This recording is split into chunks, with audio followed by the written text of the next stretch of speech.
Bonsoir Adrien Quatennens, vous êtes député La France Insoumise du Nord. Bonsoir. Et on l'a vu tout à l'heure, vos amis députés ont félicité le gouvernement pour la décision du renoncement à Notre-Dame-des-Landes.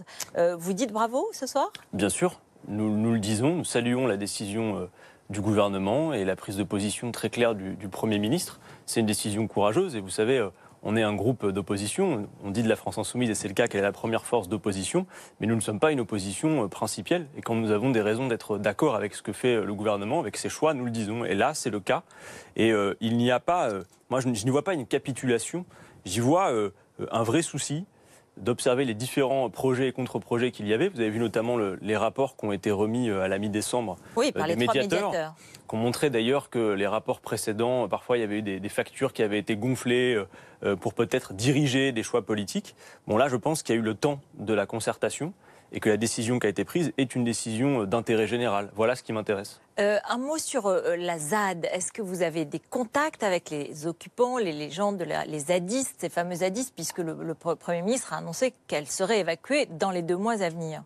Écoutez, nous avons des contacts avec les associations qu'il y a sur place. Il y a des générations de militants qui sont sur ce projet, puisque depuis maintenant près de 50 ans, on en parle. Donc effectivement, des gens ont développé une expertise, il y a des acteurs associatifs avec qui nous sommes en contact. Je sais que, par exemple, tout à l'heure, il y a eu des échanges entre des députés de mon groupe qui sont membres de la commission de développement durable et des associations. Il y a, vous savez, au-delà des zadistes qu'il y a sur ce territoire, il y a depuis des années des dizaines de milliers de militants qui sont allés signifier leur soutien à cette action. Parce que, oui, les gens sur place ont développé une contre-expertise, à la fois sur le caractère anti-écologique du projet d'aéroport et aussi sur tout ce qui pourrait être fait sur place. Parce que, vous savez, cette zone peut désormais être un laboratoire de la transition écologique et de ce qu'il y a lieu de faire. Alors justement, je voudrais qu'on écoute Édouard Philippe. Il répondait dans l'hémicycle tout à l'heure à Mathilde Panot, votre collègue, quand elle disait c'est bien. Si j'ai pris la décision que je viens d'annoncer, je ne l'ai pas fait pour vous faire plaisir.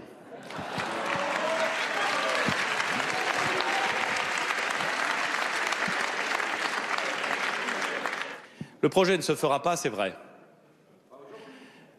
Mais la route départementale bloquée jusqu'à présent, de façon parfaitement illégale, sera libérée.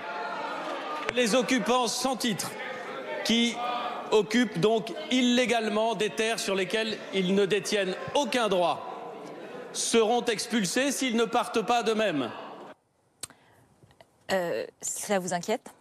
Non, mais c'est assez malhabile de la part du Premier ministre, par ailleurs, parce que on voit qu'il était un peu gêné aux entournures d'avoir le soutien de la France Insoumise et qu'il avait besoin pour lui, y compris parce qu'il avait la droite derrière lui, de se repositionner.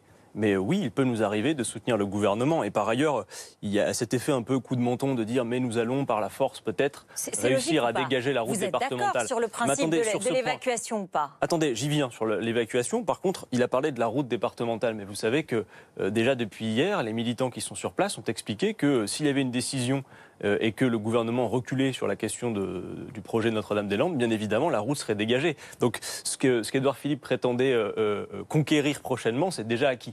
Donc, par contre, sur le sujet de l'évacuation de la ZAD, peut-être qu'on rappelle, parce qu'on parle des zadistes, ZAD, ça veut dire zone à défendre. Ça voulait dire zone d'aménagement différé au début. Mais voilà, bon, après, c'est devenu zone à défendre parce que clairement, c'est, comme je vous le dis, un lieu sur lequel il y a 1000 autres choses à faire qu'un aéroport. Et donc, maintenant que le projet ne se fera pas, bien évidemment, il n'y a plus en tant que tel 2 zones à défendre. Par contre, il y a sur place des gens qui sont installés, qui ont des projets de vie, qui ont sans doute aussi des projets intéressants du point de vue du modèle agricole. Parce que la question derrière Notre-Dame-des-Landes, c'est la question de l'impasse d'un modèle, y compris sur le plan climatique quand même. Et moi, je voudrais, si vous le permettez, resituer la question dans ce contexte-là.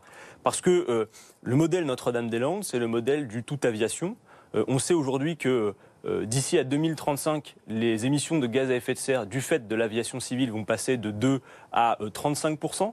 Oui, mais par ailleurs, des lois, il y a aussi des 95 squats illégaux recensés par les autorités sur les 1650 hectares de la ZAD, 150 personnes qui vivent en permanence, 200 qui la fréquentent régulièrement.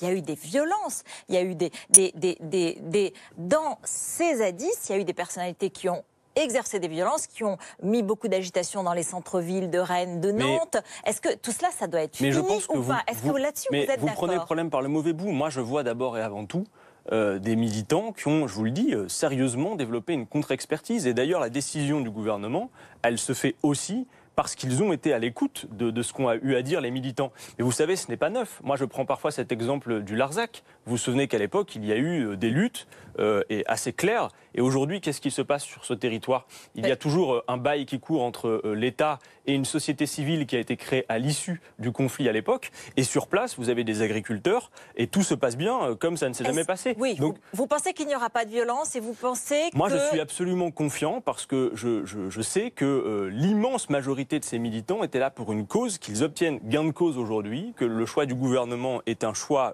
clair. Vous les appelez à ne pas avoir de comportement violent? Mais je pense qu'il n'y a même pas besoin de formuler ces appels. Je crois qu'on s'illusionne si on pense que sur la ZAD, on a des fous furieux qui veulent tout faire exploser. C'est un mauvais portrait. Vous avez là des gens sérieux, raisonnables et qui ont développé, je vous le dis, une contre-expertise du sujet. Donc il faut les écouter. Et moi, j'ai bon espoir que les choses se passent dans le bon ordre. Merci beaucoup, Adrien Quatennens, pour cet avis.